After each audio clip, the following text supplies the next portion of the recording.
in this episode, we have none less than the man, the legend, Elliotrades with us in the studio. And we get into his personal story about building Superverse and Imposters and Gigamart. So he gives us his insights into what it takes to build a Web3 project. And spoiler alert, it's not easy. Okay, so it's hard work, but let's get into it. Stick with it to the end. See you inside. You're listening to the Web3 Creators Podcast, where we speak to the brightest minds and builders in crypto, DeFi, NFTs, and the metaverse. Our goal is to give you the absolute best tools for building a thriving business in the Web3 space. Now, here's your host, Hernan Arbor. Let's start creating. All right. Hello, creators. Welcome to a brand new episode of the Web3 Creators Podcast. In this episode, I have none other than the legendary Elliot Trades. He is founder of Superverse DAO, which was previously Superfarm, the Imposter Games, more recently Gigamart, and my personal golden standard for what a Web3 creator and builder is in this space. So, Elliot Trades, how are you doing, man? Good, man. Good. I just want to say you might want to bring your mic a little closer. You can't hear it too well. So I just want to make sure you get a good video out of this. Yeah, definitely. So thank you so much for having me. Thank you for the intro. Been making videos, started making YouTube videos in 2018. Just love the space. I love creating, and I love trying to be a part of this wonderful, crazy, volatile movement that we call cryptocurrency. So excited to be here, and thank you for having me on. No, thank you for being here, and I just want to thank you. You know, I'm surely not speaking just for myself, for being this guiding light for a lot of us in this space, and really, you inspired me to build my NFT project within the project I was building. I founded EOS Starter back then, kind of ran out. It's a kind of on stealth mode because of the bear market, but and the fact that you're also taking the time to shine the light on new creators in the space, and so it's being noticed, and I want to really thank you for that. Yeah, the cool thing about crypto is there's always room for new people in the industry. The biggest funds blow up, the biggest investors get wrecked, the biggest projects go down, and the biggest creators sometimes get bored and leave, or run out of motivation, stop being relevant. So the industry moves really fast, and I've seen a lot of creators sort of come and go, and sort of become relevant and then kind of lose their relevance. And so, there's always an opportunity for, if you have the work ethic, to become sort of an important creator in the space. And yeah, I think it's a really good journey for anyone who figures it out and puts in the time. Yeah, no, definitely. And I really think I think we're onto something here. But listen, so with all this drama going on in the space, and I've been hearing a lot about where the market's going, what's happening, but I really wanted to focus this episode more on you and your personal story, because I truly think that this is going to be the best alpha that I can give my audience of Web3 builders. So let's go a bit back. Take me back to before Elliotrades, before Pod TV. What were you doing before? I heard you were into music too. Yes, like when I was in college, I was making music, and that was a good journey because I had never made music before and just decided to do it and found success at it. I set goals. I said, hey, I want to be on these blogs. I want to play at these shows, and I was able to do it. And it was mostly electronic music, which I didn't consider really music with a capital M. It was more just like fun, especially in college. And then I realized, that I got really excited by the sort of Web2 revolution, which was, the mobile app world and the the concept of creating products that people all around the world would interact with on a daily basis. And I was fortunate to sort of be in college at the same time as a lot of the sort of big Web2 builders, and was able to, I wasn't directly connected to them, but I was tangentially connected to them and inspired by them. And so people like Kevin Systrom at Instagram, and Evan Spiegel at Snapchat, and those types of builders were all like my age. And so I was really, very much saw it as a playing field that was a higher form of creation even than like the music stuff.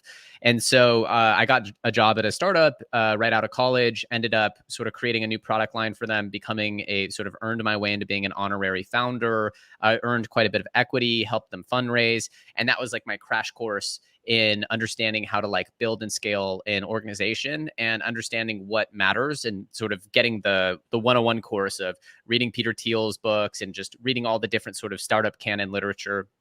And so worked on that project, then got hired at a tech incubator where I met my current business partner, and they were building a lot of different stuff. And, several of those projects were venture funded. And so it really became a huge crash course in growth hacking and understanding what matters, traction, product design, building, and really like leveling up from where I had been before. And, right as sort of 2017 crypto run was taking off, one of the projects I was working on, we found out that the CEO of that project had sort of mismanaged some funding, and kind of like spent it as his own funding. And that was really hurtful. And I vowed to myself I would never work for someone else's company again, and that I would never sort of trust another person to be the custodian of the company. And so the Not person that that uncommon in crypto. Unfortunately, no, but it was a good lesson to learn. And so, I was lucky to break off with the person who was my boss and the other co-founder of that company. And we started just trading crypto, just got super deep with it. And it became a thing where we kind of like coped with the loss of the company, with the excitement for crypto. And we kind of like, we're not just going to get all sad about this. We're going to get active and get excited about this new thing. And we became so obsessive about it that I quickly ran out of people to talk to about crypto. And I was very much so wanting to talk about it all day, and wanting to involve myself in the culture and the community all day. And the only outlet I could find was social media. And I saw a bunch of people that were talking about it, but they didn't seem to have like the background of product development that I had spent, the better part of my 20s doing. And I was excited that it felt like the playing field was really wide open for people who wanted to innovate within this industry.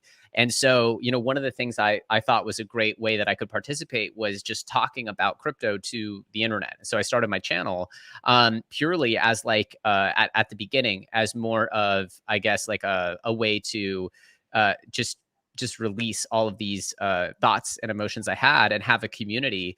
It was an outlet, and so that was where it started, was just genuinely an outlet for my crypto babblings, which no one in my real life wanted to hear. And I'm sure people have that experience. If you like crypto, like a lot of people in the real world out there don't care. So it ended up becoming something really special. I became more and more ingrained and obsessed with it. And then throughout 2018, my technical co-founder and I became obsessed with the idea of gaming. And that's when we started trying to build stuff. And it's been a long journey. And I'm super, super grateful for all the lessons learned. But it's been a day-by-day journey that's been over 5 years long now. That's been to get to this point. No, definitely a journey. So what came before? Did you started already working in what today we can see as an imposters, or did Superfarm come before? What was kind of the So we actually built a different video game before then, and the game was really cool. It was built in Unreal Engine, really cool art. We learned a lot about the game design process and the how to build a video game. But it was a very small skeleton team, which I was coding on, my partner was coding on, and we just were able to get some small seed funding, and we were able to build a game. However, when we built it and we finished like a mobile game, like a mobile native, or it was a desktop PC game that we could have ported to console. It was like an arena battler, and then we kind of had this real conversation in 2020. And we were saying, like towards the end of 2020, we were like, hey, you know what? Like this isn't going to be successful. This isn't going to be successful. And so we were just like being real about it. We're like, if a game is going to be successful in Web3, it has to be successful based on the gameplay. It can't just be like, hey, we pay you tokens to show up and play, because that stuff effectively doesn't have sustainability. The only thing sustainable is if people are playing the game and enjoying the game. And so we, at that point, had become obsessed with playing a game called Among Us. And we had all these things that we loved about social deduction as a genre, but we were also very frustrated with the Among Us game for various reasons. And we thought there was a lot of ways that we could make the game way better and have way more fun and expandability in the universe. And so we started building that game. And so like that was actually, the Super Farm decentralized NFT farming protocol was actually kind of independent of that, but similar time, right? Where you had the groundwork for Superverse, which was previously Super Farm, happening after the first game. And so the first game was already built, and then we were kind of moving on from it. And we had this idea after DeFi Summer to build Super Farm, because NFTs and DeFi, we felt like there was a big synergy there. And what we didn't really see coming, which was really exciting, was the NFT native sort of projects. And it was really exciting throughout 2021 to see that blossom. And so now Superverse obviously now is the marketplace, the protocol, as well as the game. And the game and the marketplace are both governed by the protocol. And that's where we see very exciting stuff, where the sort of proceeds and whatever's generated by those products is governed over by token holders and stakers. And it's what I think of as like a really beautiful ecosystem. Yeah, no, definitely. And I'm assuming that the Superverse DAO is going to be like probably open for both NFT projects and games in the future, right? So the Superverse DAO is focused on core products. It will potentially welcome new products in the future, but I don't believe that like having a ton of mediocre products really helps. I think that it's really important to focus on doing a few things or one thing. If we're doing two things, and it's a lot. And so, doing anything more than what we're doing is not something that we're excited, like trying to do. We're really focused on making Imposters the biggest Web3 gaming success story in history, and the first mainstream gaming success story in Web3 history. And we're also focused on making Imposters the de facto base layer of the metaverse for trading and immersive product experiences in Web3. And so we see them as very collaborative products. You have the on-ramp from Imposters bringing in new users via the game. And then you have Gigamart, which is essentially serving them an immersive product experience once they are Web3 users. So we believe that they work perfectly together, and that new users from Imposters will become Gigamart native, and that the people in the ecosystem will eventually all become Gigamart native. So that's the way that we see the two products work very synergistically. And then you have the token layer wrapped around it for governance. Yeah, no, and I've been loving Gigamart from what I've been trying it out. But let's go back a bit to when you had to decide of kind of pivoting the idea of Superfarm to what's now the Superverse.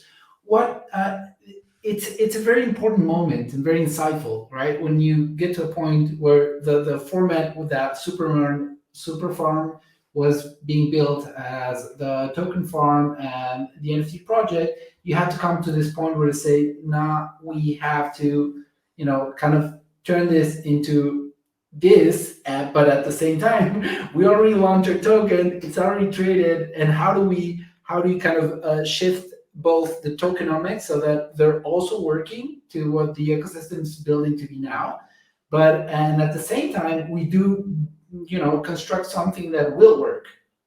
Yeah. So it's like chasing the wheels while the engine's running. Yeah, I think there's definitely a high degree of difficulty in that. However, what's important is clear communication and explaining narrative and vision, as well as unifying that vision around technology. And so what I did always believe was that sustainable products were the important things to bring to market. And NFT farming was really hot at the end of 2022 or at the end of 2020. And it was not very hot throughout the 2021, 2022 era. And so, the products were shipped, the protocol shipped, but there was still a lot of life and excitement around the project, and the success of the protocol and the success of the community allowed for the project to continue building cool stuff. At a certain point, we looked up as we were launching Gigamart, not right as we were launching it, but as we were leading up to launching Gigamart, it was very clear that the vision of Super Farm and the brand of Super Farm was very clearly tied to an era of DeFi and NFTs that was no longer the core vision for the project. Vision, storytelling, and narrative are some of the most important things for a project to nail. And so rebranding and relaunching the protocol around the two more important products in the ecosystem were NFT farming, and that protocol did not have the virality that we were hoping it would. And a lot of projects that we initially signed up to work on the protocol to actually get their NFT farm set up struggled to use it properly. And so what we saw was scalability issues. We saw bottlenecks, and we ended up draining a lot of our resources hand-holding everybody to use the protocol. And so I remember I got my Rev vouchers for those cars within Super Farm. So that was good. But then you keep farming the stuff, but you don't have stuff to buy in the store. So it's like hard to optimize that. Yeah. I mean, in the end, it was I thought it was a phenomenal protocol idea, and it was shipped, and it was experimental. Everything in blockchain is experimental. And over time, the use case and the ultimate sort of fully scalable use case became more obvious. But in the end, I believe that the overall goal of a protocol is to find the maximum amount of utility. And finding the maximum amount of utility in crypto often requires the ability to shift focus when appropriate and strategically. Not often, not overly done, but when appropriate and strategic, it needs to be done. And so, I believe that that's the duty of project leadership. And so, with that in mind, it's very clear to us that gaming is the future, and that marketplace layers are certainly going to be incredibly important going forward. And so the marketplace layer inside the metaverse is arguably the most important layer. And then you have the gaming layer, which I believe is the most important onboarding layer. Those are the two core product offerings from the Superverse. And I believe that the Superverse has a vision, a narrative, and products that are worthy of mainstream adoption, as well as worthy of people's excitement. And so that's where we pivoted. And while the pivot can be tricky, it was universally very well received. In fact, some of the project skeptics actually came around and started to become very excited about it once they saw what was being put out.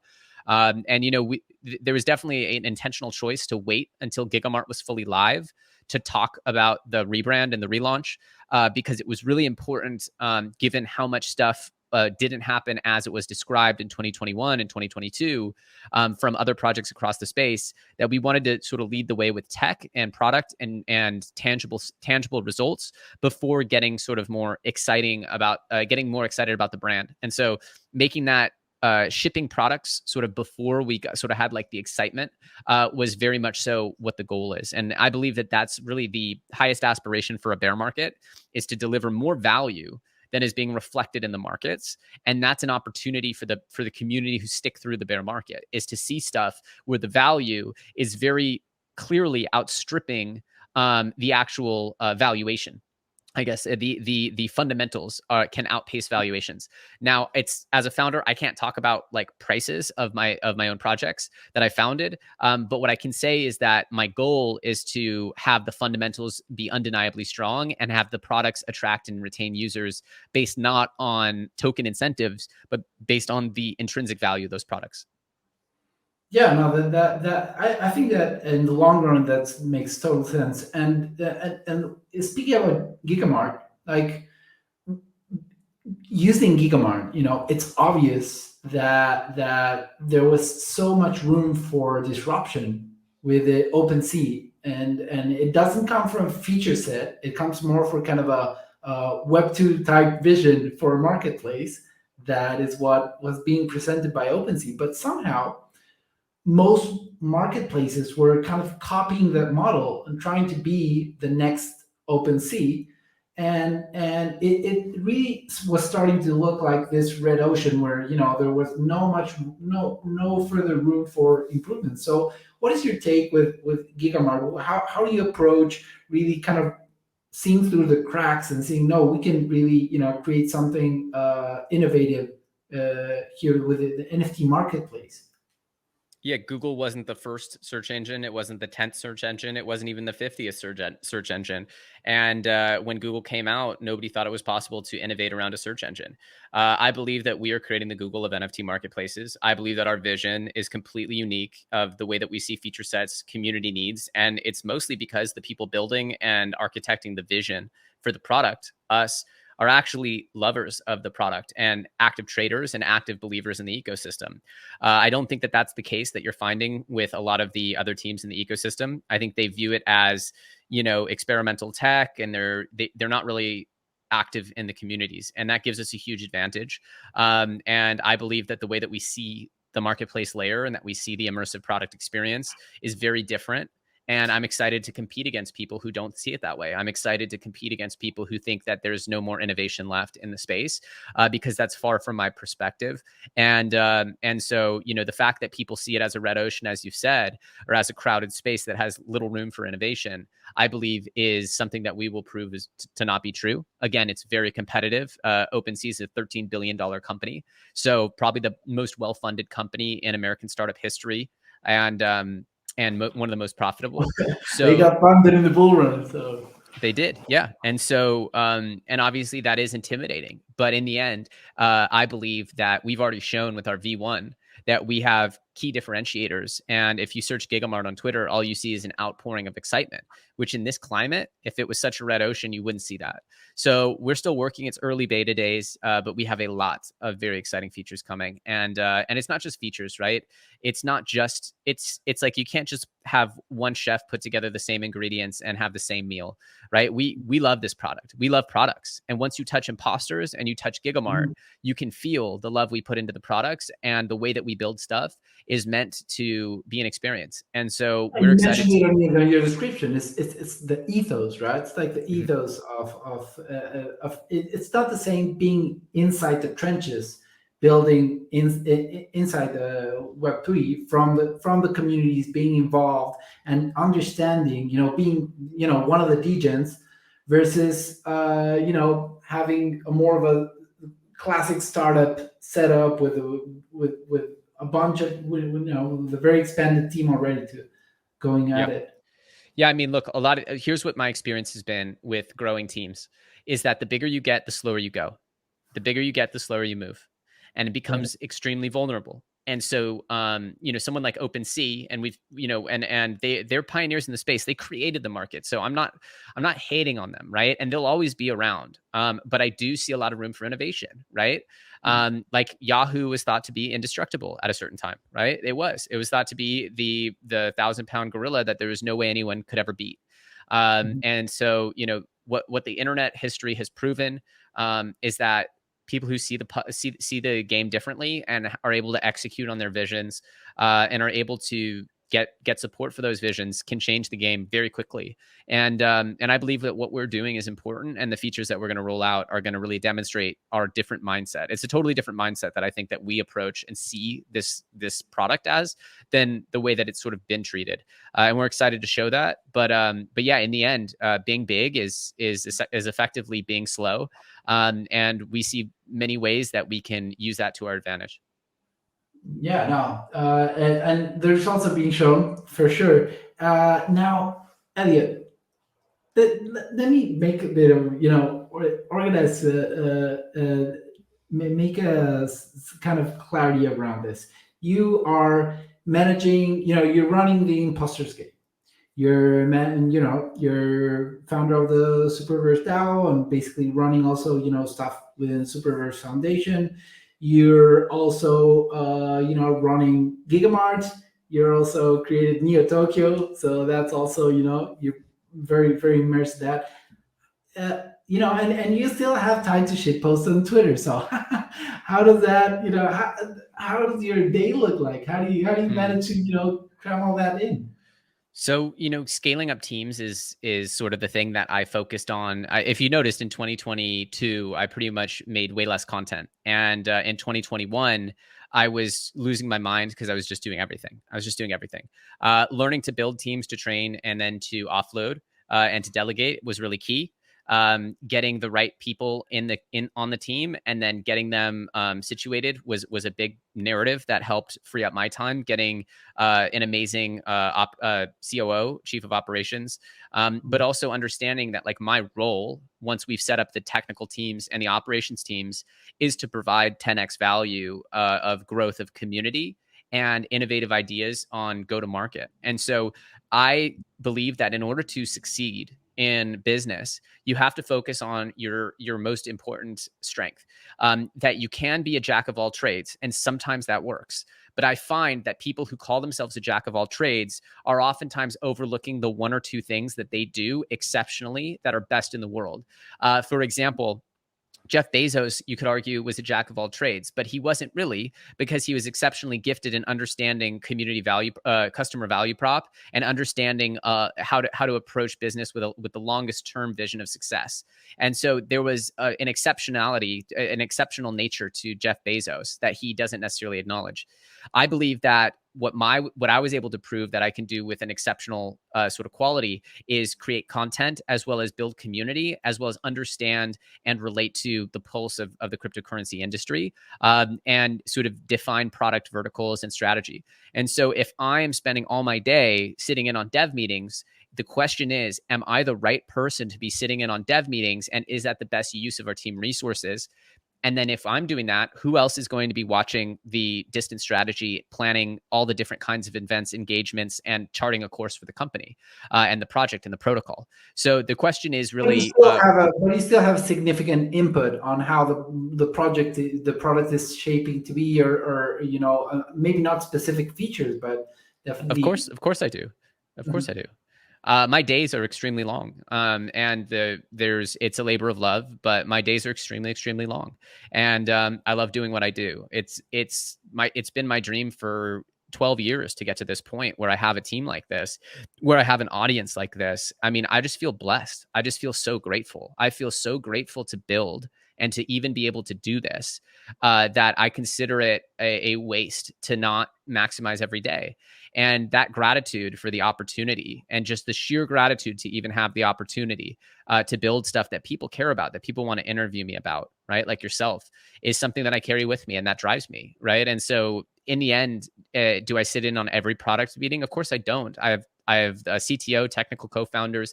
We have a whole like structure of the technical teams, but am I involved in planning key features, strategic releases, engagements, ways that we can help build in ways that create dynamic community growth as well? Of course we have to do that, and that's probably the vast majority of my time is spent on strategy.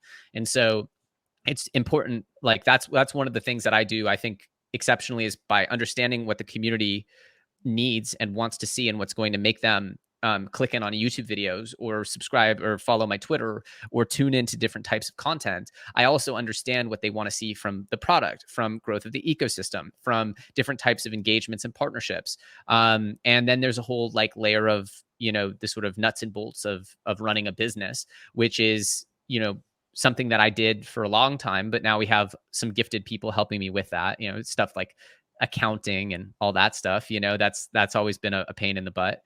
So I've been able to, I've earned my way into not doing some of those other more frustrating tasks, because I've been able to build a big enough machine.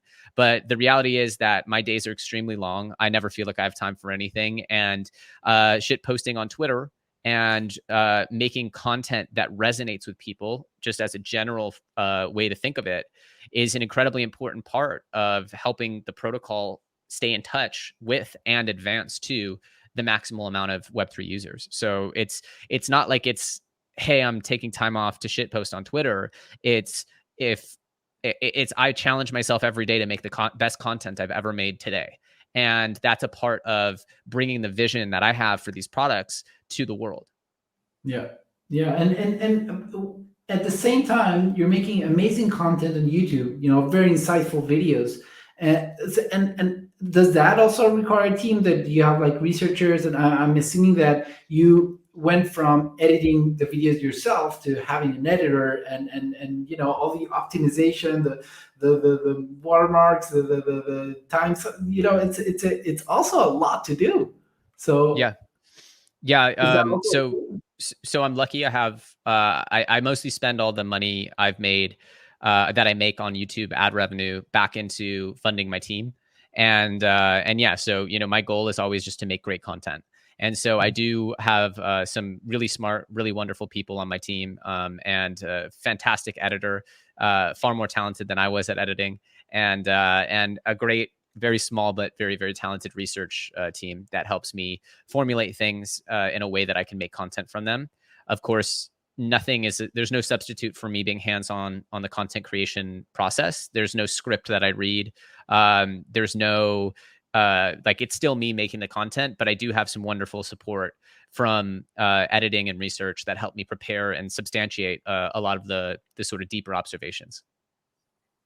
No, that's awesome, and I'm super, grateful that you're still making content, because it's the very few channels that I really, wait for and say, okay, I'm definitely going to learn something new here. So, Elliot, if you would have to summarize your two or three most key, I don't know, tips, insight, or type of, the key things that you would advise builders in the Web3 space to always, take into account before going into building or while building their Web3 projects, what would those be?